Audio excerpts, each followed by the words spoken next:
UP की कला, संस्कृति और परंपराएं। जब भी एग्जाम की तैयारी करने वाले इस टॉपिक को किताब में खोलते हैं ना, तो अक्सर ऐसा लगता है जैसे कोई अंतहीन लिस्ट सामने आ गई हो। इतने सारे मेले, इतने सारे नृत्य, बोलियां और ऊपर से वो कंफ्यूज करने वाले साल। बिल्कुल, ऐसा लगता है जैसे बस रटना ही एकमात्र उपाय है। लेकिन ठीक है, आइए इसे विस्तार से समझते हैं, क्योंकि आज के हमारे इस विस्तृत विश्लेषण का मिशन बहुत ही स्पष्ट है। और वो मिशन है इस जानकारी के पहाड़ को डिकोड करना। सही कहा। हम पैटर्न खोजेंगे और ये समझेंगे कि एग्जाम सेट करने वाले आयोग का दिमाग आखिर चलता कैसे है। कोई फालतू की बातें नहीं, सीधे उन फैक्ट्स और पिछले सालों के सवालों यानी PYQs पर फोकस करेंगे जो बार बार पेपर में छपते हैं। देखिए, ये अप्रोच एग्जाम क्लियर करने के लिए सबसे ज्यादा जरूरी है। जानकारी के समंदर में बिना दिशा के तैरने का कोई फायदा तो है नहीं। बिल्कुल नहीं। आयोग कभी भी रैंडम सवाल नहीं पूछता। अगर वो किसी मेले या नृत्य के बारे में पूछ रहा है, तो उसके पीछे उस क्षेत्र की कोई खास पहचान होती है। हमें सिर्फ लिस्ट नहीं रटनी है, बल्कि ये देखना है कि कौन से तथ्य बार बार घुमाकर पूछे जा रहे हैं। और उन्हें याद रखने का लॉजिक क्या है? हाँ, अगर यूपी के मैप को दिमाग में बिठा लिया जाए, तो आधा काम तो वहीं आसान हो जाता है। ये मैप वाली बात बहुत दिलचस्प है। तो चलिए इसी मैप को सामने रखते हुए अपनी चर्चा के पहले हिस्से पर आते हैं, सांस्कृतिक पृष्ठभूमि। उत्तर प्रदेश को भारतीय संस्कृति का हृदय स्थल कहा जाता है। और इसका कारण बहुत साफ है। बिल्कुल।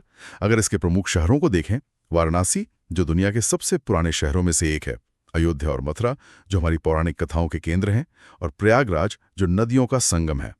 ये सिर्फ शहर नहीं है, ये पूरी की पूरी संस्कृति के पिलर हैं।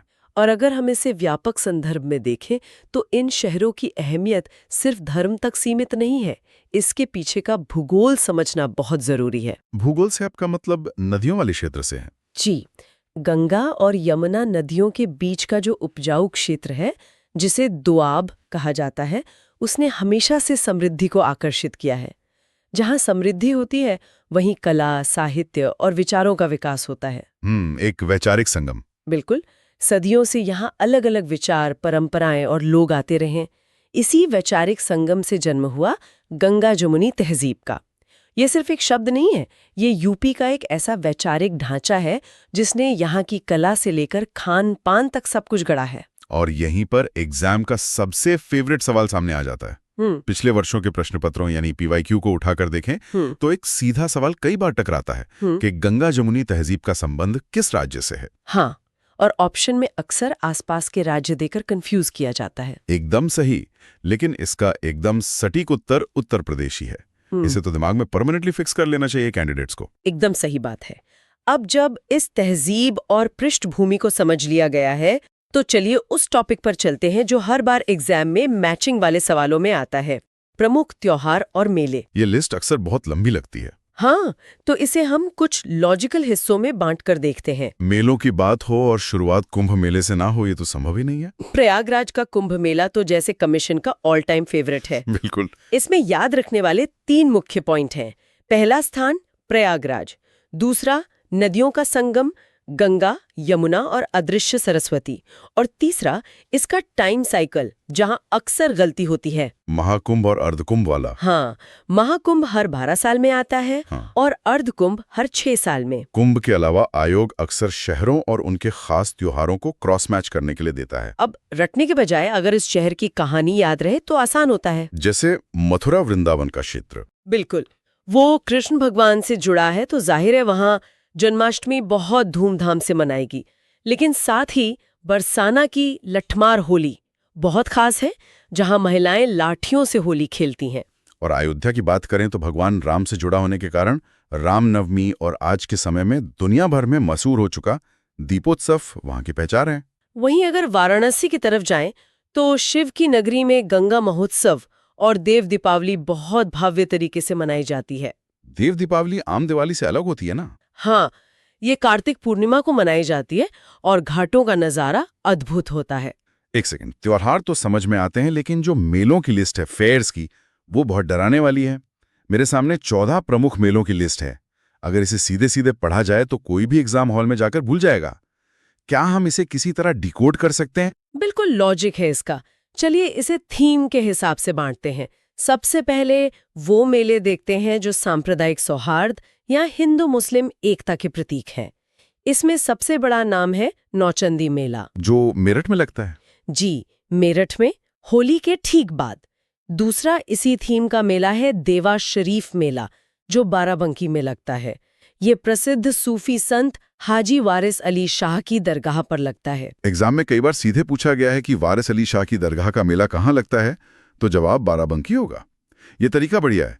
तो अगर पशु मेलों की बात करें, मैंने देखा कि आयोग जानवरों के मेलों पर काफी फोकस करता है। हाँ, आगरा का बटेश्वर मेला बहुत प्रसिद्ध है, जो यमुना नदी के तट पर लगता है। और इसी के टक्कर का एक और मेला है बलिया में, ददरी मेला। ये दोनों ही पशु मेले हैं। पर एग्जाम में इन्हें अलग कैसे पहचानेंगे? यहाँ भूगोल काम आता है।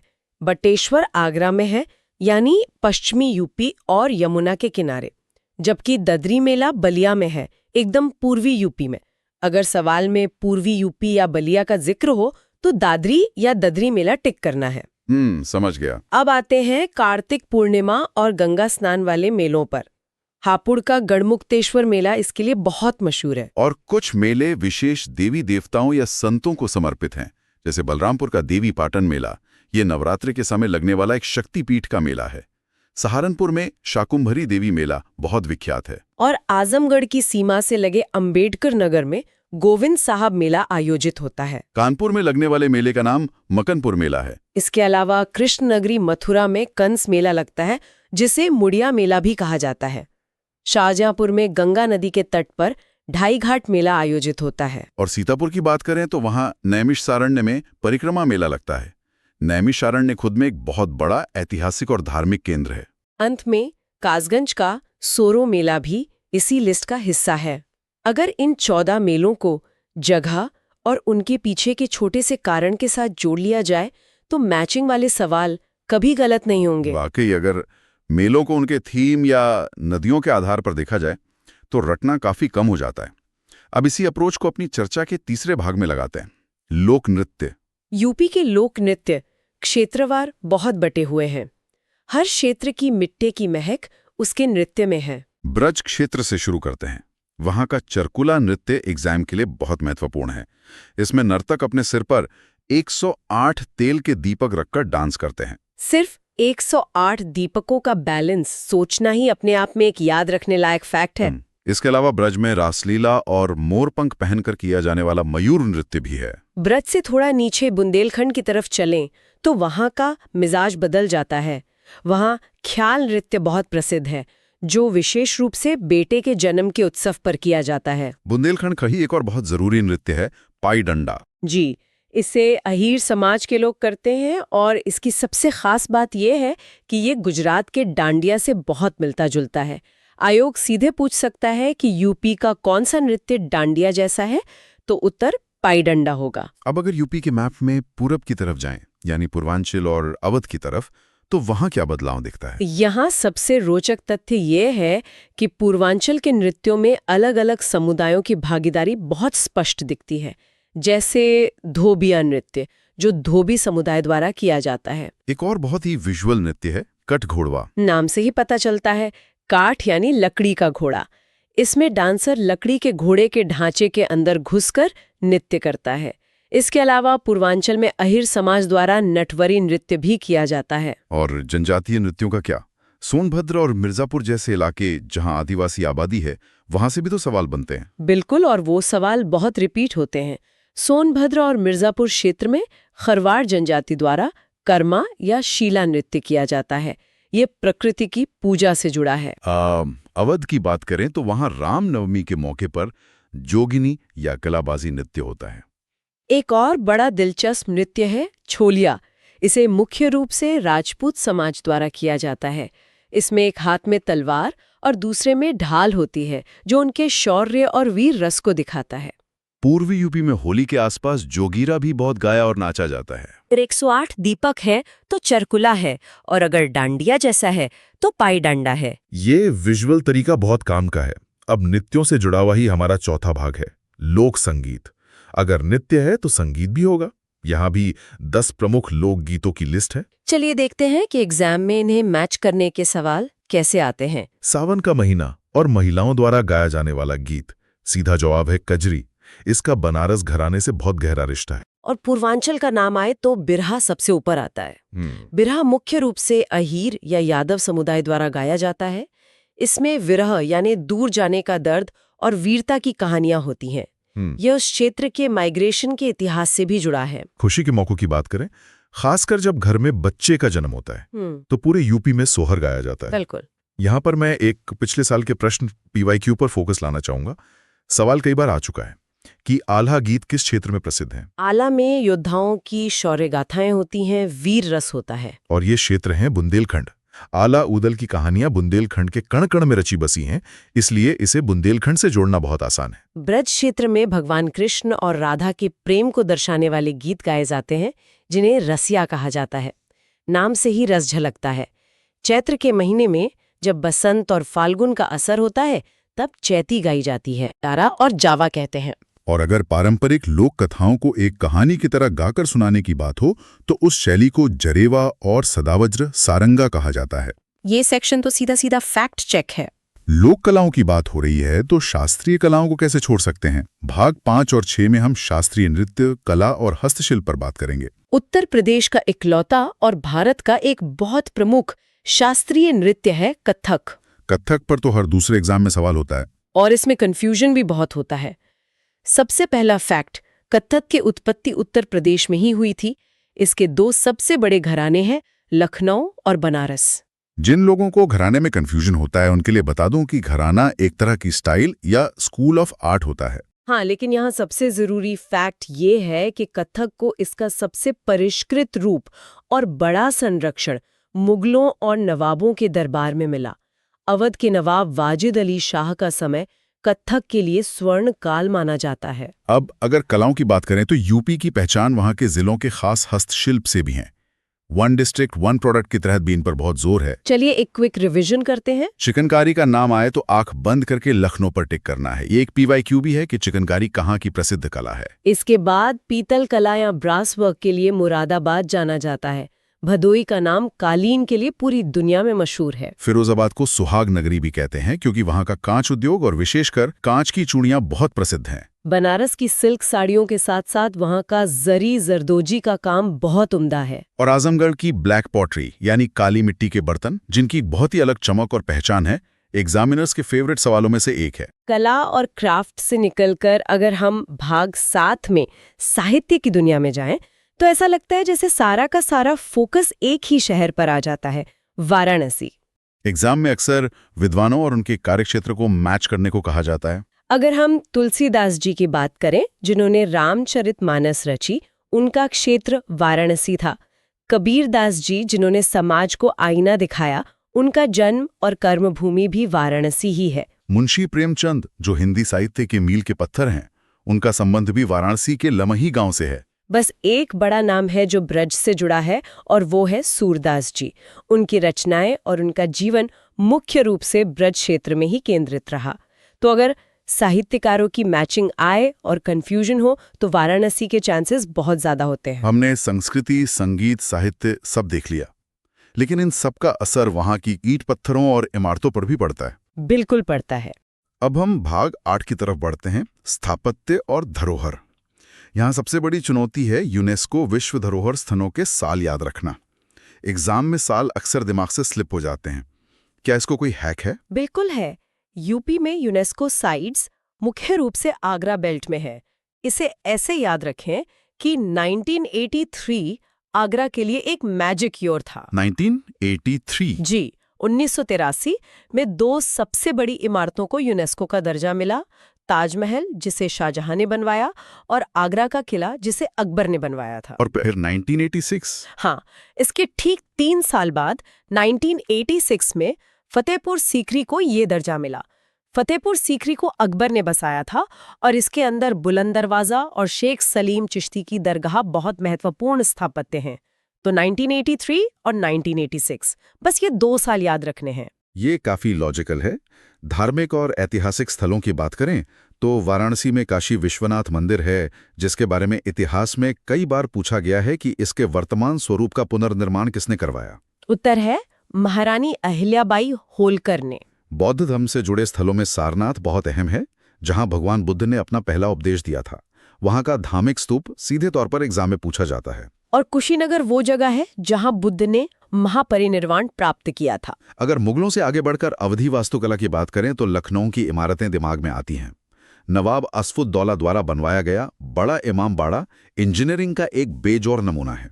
इसके अलावा रूमी दरवाजा, जिसे लखनऊ का सिग्नेचर माना जाता है, अवधी वास्तुकला का हिस्सा है। प्रयागराज में गंगा यमुना के संगम पर स्थित इलाहाबाद किला अकबर ने बनवाया था। और औपनिवेशिक या कॉलोनियल दौर की बात करें तो कानपुर का मेमोरियल चर्च और बुंदेलखंड में शौर्य की प्रतीक झांसी के किले की वास्तुकला बहुत अहम है। अब हम अपनी चर्चा के अंतिम लेकिन बेहद स्कोरिंग खंड की ओर आ गए हैं। भाग 9 और 10 यानी भाषा, बोली और सांस्कृतिक संस्थान। बोलियों का मैप अक्सर दिमाग को उलझा देता है। चलिए इसे एक ट्रेन के सफर की तरह समझते हैं।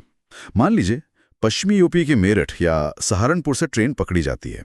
वहां के लोग जो भाषा बोलते हैं उसमें एक खड़ी सी टोन होती है, उसे खड़ी बोली कहते हैं। ट्रेन आगे बढ़ती है और मथुरा आगरा के इलाके में आती है। यहाँ की बोली में मिठास आ जाती है। यह ब्रज भाषा का क्षेत्र है। अगर थोड़ा दक्षिण की ओर मुड़ जाए, झांसी या महोबा की तरफ, तो वहां बुंदेली बोली जाती है। अब ट्रेन को वापस बीच यूपी में लाते हैं। लखनऊ, फैजाबाद, अयोध्या का जो क्षेत्र है, यहां अवधी बोली जाती है। और एग्जाम का एक फेवरेट पीवाईक्यू यही है कि अवधी बोली का क्षेत्र कौन सा है। मैप में बीच का हिस्सा अवध है। और अंत में जब ट्रेन एकदम पूरब में बलिया, गोरखपुर या बनारस पहुंचती है तो वहां भोजपुरी का दबदबा देखने को मिलता है। ये मैप वाली अप्रोच बहुत शानदार है। अब बात करते हैं उन सांस्कृतिक संस्थानों की जहां स्थापना के साल रटने पड़ते हैं। ये थोड़ा ड्राई टॉपिक है, लेकिन एग्जाम के लिए जरूरी है। इसे एक टाइमलाइन में लगाते हैं। सबसे पहले 1962 में ललित कला अकादमी, जो लखनऊ में है, उसकी स्थापना हुई। इसके ठीक एक साल बाद 1963 में उत्तर प्रदेश संगीत नाटक अकादमी बनी। फिर 70 के दशक में आते हैं। 1975 में भारतेंदु नाट्य अकादमी और 1976 में उत्तर प्रदेश संस्कृत संस्थानम की स्थापना हुई। और बहुत बाद में 1996 में जनजाति एवं लोक कला संस्कृति संस्थान बना। अगर इन्हें क्रोनोलॉजी में याद रखा जाए तो एग्जाम में एलिमिनेशन मेथड से सही जवाब तक पहुंचना बहुत आसान हो जाएगा। और कुछ ऐसे संस्थान हैं जिनके साल नहीं, बस शहर पूछे जाते हैं, जैसे भातखंडे संस्कृति विश्वविद्यालय जो लखनऊ में है। बिरजू महाराज कत्थक संस्थान भी लखनऊ में है। हिंदी संस्थान भी राजधानी लखनऊ में है। वृंदावन शोध संस्थान तो नाम से ही पता चलता है कि वृंदावन में होगा। और बनारस हिंदू यूनिवर्सिटी का अपना एक विशाल सांस्कृतिक केंद्र है। इस पूरी चर्चा को समेटने से पहले मैं तैयारी करने वालों के लिए एक quick most repeated prelims facts का रिकैप करना चाहूंगी। इन 8 चीजों को तो नींद में भी नहीं भूलना है। चलिए देखते हैं। पहला, कुंभ मेला प्रयागराज। दूसरा, चिकनकारी लखनऊ। तीसरा, कालीन भदोही। चौथा, पीतल मुरादाबाद। पांचवा, कत्थक का प्रमुख घराना लखनऊ घराना। छठा, आल्हा गीत बुंदेलखंड जो वीर रस से जुड़ा है। सातवां, नौचंदी मेला मेरठ जो हिंदू मुस्लिम एकता का प्रतीक है। और आठवां, देव दीपावली वाराणसी। वाह, यूपी की संस्कृति मेलों, लोकगीतों से लेकर बोलियों और यूनेस्को साइट्स तक सब कुछ डिकोड हो गया। इतने सारे फैक्ट्स का खजाना है, लेकिन अगर लॉजिक और पैटर्न से समझा जाए तो कुछ भी नामुमकिन नहीं है। बिल्कुल। और इस पूरे विस्तृत विश्लेषण से एक बहुत ही गहरा सवाल उठता है जिस पर कैंडिडेट्स को विचार करना चाहिए। वो क्या? अगर ध्यान दिया जाए तो अवधी या भोजपुरी जैसी भाषाओं की भौगोलिक सीमाएं और बिरहा या आल्हा जैसे लोक संगीतों की सीमाएं लगभग एक जैसी हैं। इसका मतलब ये है कि क्या किसी भी क्षेत्र की कला, वहाँ का हस्तशिल्प और संगीत सीधे तौर पर वहाँ की भौगोलिक सीमाओं और नदियों के बहाव से तय होता है? ये तो सच में सोचने वाली बात है। क्या भूगोल ही असल में संस्कृति का असली रचयिता है? अगर यूपी के मैप को इस नजरिए से देखा जाए तो फैक्ट्स रटने नहीं पड़ेंगे, वो खुद ब खुद कहानियां बताने लगेंगे। ये सोचने का एक बहुत ही शानदार नजरिया है। नदियां, मिट्टी और भाषा कैसे मिलकर कला को जन्म देते हैं, ये समझना ही असली तैयारी है।